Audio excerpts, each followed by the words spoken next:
मैं संतोष सर।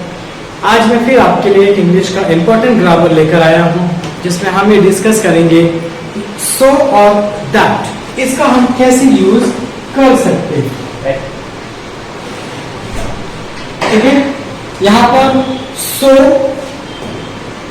यानी इतना, ठीक है, और दैट यानी कि, एक सामान्य अर्थ में। ठीक है, अब यहाँ पे मैं एक हिंदी सेंटेंस लिखता हूं कि वह इतना गरीब है कि हमारी मदद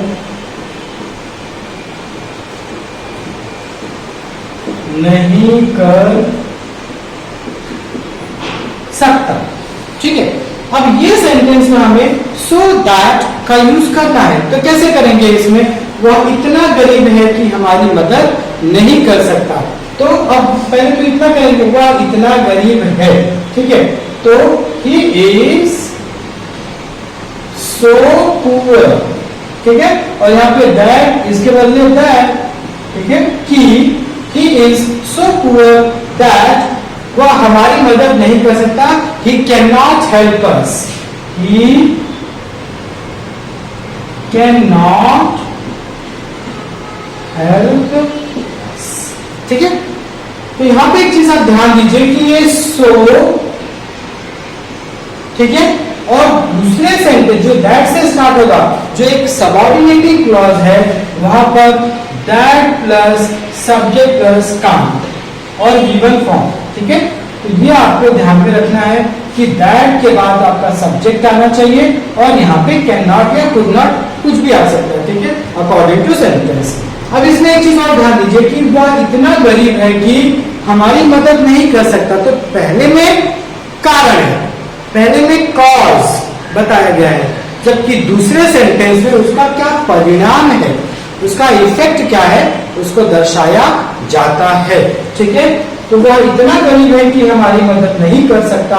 He is so poor that he cannot help us. ठीक है, और इसी तरीके से हम आगे भी सेंटेंस लेंगे और कैसे हम उन सेंटेंसेस में so और that का यूज कर सकते हैं, ये हम आगे देखते हैं। ठीक है, अब ये दूसरे एग्जाम्पल में हम देखेंगे कि आकाश इतना ऊंचा है कि कोई छू नहीं सकता। ठीक है, आप देखिए पहला सेंटेंस जो हमने किया उसमें था कि वह इतना गरीब है कि हमारी मदद नहीं कर सकता। तो उसमें सब्जेक्ट पहले सेंटेंस में था। ठीक है, the doer in the sentence वो था उसमें, लेकिन इसमें पहले वाक्य में ऐसा डूअर है ही नहीं।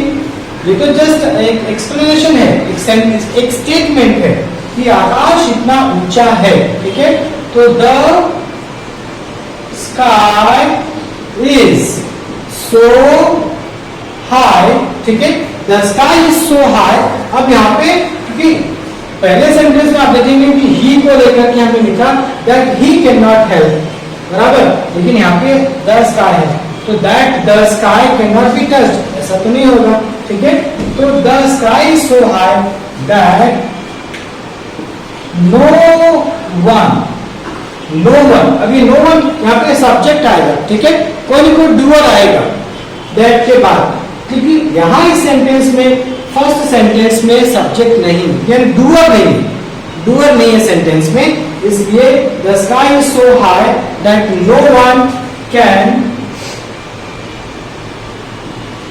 Touch it, no one can touch it. ठीक है, तो जहां कहीं सेंटेंस पहले सेंटेंस में डूअर नहीं रहेगा, तो दूसरे सेंटेंस में सबऑर्डिनेट क्लॉज में हम दैट के बाद यहाँ पे नो वन, एनीवन, समवन, ठीक है, इस तरीके से सब्जेक्ट ला सकते हैं। ठीक है, तो आगे हम एग्जांपल में देखते हैं कि हमें अलग अलग सेंटेंसेस यहाँ पे मैंने लिखे हुए हैं, इसको हम कैसे सो और दैट से ऐड कर सकते हैं और कैसे हम इनका यूज कर सकते हैं वो समझने की कोशिश करते हैं। So the box is very heavy, I can not lift it. We have to combine these two sentences. तो कैसे करेंगे? तो सबसे पहले तो यही हमें सो दैट लेकर आना है। तो वेरी यहाँ पे वेरी कैंसिल होगा, ठीक है, और इसके प्लेसेस तो आ जाएगा और यहाँ पे फुल स्टॉप की जगह पे हम दैट लेकर आएंगे, बाकी पूरा सेंटेंस एज इट इज लिखा जाएगा विदाउट एनी चेंज, ठीक है। सो the box is so heavy, ठीक है, the box is so heavy that I can't, ठीक है। आप ध्यान दीजिए, कैन नॉट और कांट दोनों एक ही बात है, लेकिन जब आप स्पोकन इंग्लिश में बात करते हैं, ठीक है, तो वहां पे आप ज्यादातर कांट ही यूज करें क्योंकि इससे फ्लुएंसी आती है, ठीक है। तो कैन नॉट की प्लेस पे कांट लिफ्ट इट। आप लिखने के लिए कैन नॉट भी लिख सकते, कोई प्रॉब्लम नहीं, कांट भी लिख सकते, लेकिन जब आप स्पीकिंग में है तो फिर आप कांट यूज करें, ये आपके लिए एक फ्लुएंसी लेकर आएगा। My brother worked hard, he pass the exam, इसमें हमें सो दैट का यूज करना है, तो कैसे यूज करेंगे? My brother worked so hard, ठीक है, यहाँ पे वर्कड सो हार्ड, हमें सो यहाँ पे एडजेक्टिव के पहले ही लेकर आना है, तो एडजेक्टिव के pहले हम सो लेकर आए, ठीक है। My brother worked so hard that he passed the exam, ठीक है। तो इस तरीके से हमने सो दैट का यूज करके ये सेंटेंस को भी कंबाइन कर दिया। यहाँ पे आप देखेंगे ज्यादा कुछ चेंज नहीं है, लेकिन आप एक चीज ध्यान दीजिए कि सो यहाँ पे एक ये एडवर्ब की तरह यूज हो रहा है जो एडजेक्टिव को और ज्यादा इंटेंसिफाई करके दिखा रहा है, इसलिए so hard. Okay, now next fifth one, Geeta was so weak she could not speak. अब यहाँ पे Geeta was so weak she could not speak, तो कैसे करेंगे? गीता वाज सो वीक तो ऑलरेडी है, लेकिन यहाँ पर that she could not speak, इसको हम कैसे करेंगे? Geeta was so weak that she could not, या कुडंट आप लिख लीजिए, कोई प्रॉब्लम नहीं। कुडंट, कुड नॉट का एब्रिविएटेड फॉर्म है कुडंट स्पीक, ठीक है। अगला सेंटेंस लेते हैं, he is very ill, the doctors don't expect him to survive. Okay, तो इसको कैसे ज्वाइन करेंगे? तो वेरी, क्योंकि ये भी एक्सेस दिखा रहा है, तो ये भी कैंसिल होके इसके प्लेस पे सो आ जाएगा, तो ही इज सो इल, और यहाँ पे फुल स्टॉप है, सेकंड सेंटेंस को कंबाइन करना है, तो दैट द डॉक्टर्स डोंट, बाकी इसका sentence as is, don't expect him to survive, ठीक है। तो आपने देखा दो अलग अलग सेंटेंसेस को हमने कैसे ज्वाइन कर दिया यहाँ पर सो दैट का यूज करके। आगे बढ़ते हैं, seventh one, the famine was very severe, several people perished, ठीक है। तो इसको कैसे ज्वाइन करेंगे? यहाँ पे वन सेकेंड वेरी आया है, इसको कट करके हम सो लेकर आएंगे, so the famine was so severe, famine was so severe that several people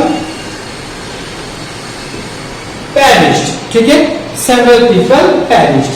अगला सेंटेंस लेते हैं यहाँ पे, he is very proud, he will not ask for help, ठीक है। तो यहाँ पर वही आएगा, very है, इसके प्लेस पे सो आ जाएगा, तो he is so proud, he is so proud that he will not ask for help, ठीक है। अगला सेंटेंस लेते हैं ninth one, the table is too big, I can't move it alone. दोनों सेंटेंस को ज्वाइन करना है, बहुत इजी है। द टेबल इज सो, यहाँ पे क्योंकि प्लेस में भी एक्सेस दिखाता है, यहाँ पे आ जाएगा so the table is so big, और यहाँ पे दैट से ज्वाइन कर दीजिए, that I can't move it alone. ठीक है, तो इस तरीके से आपका ये सेंटेंस भी कंप्लीट हुआ। 10th हम देखते हैं, माई grandfather is so intelligent he can solve any problem. ठीक है, तो पॉजिटिव सेंटेंसेस। सो माई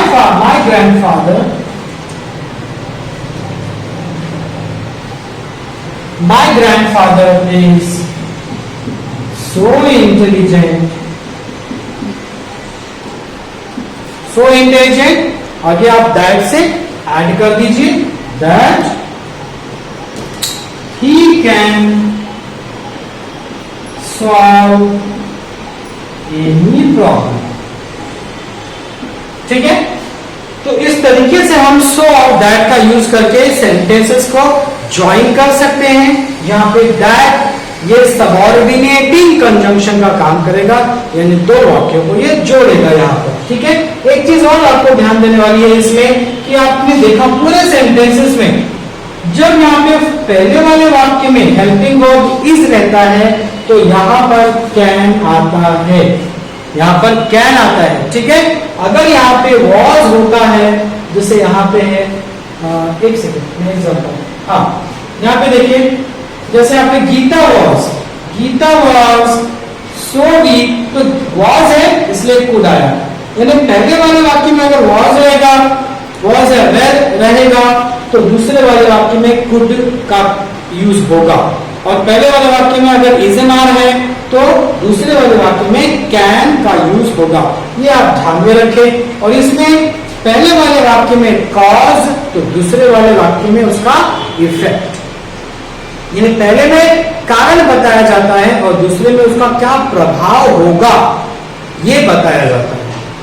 तो आई होप आपको ये सो दैट का भी बहुत अच्छे से समझा।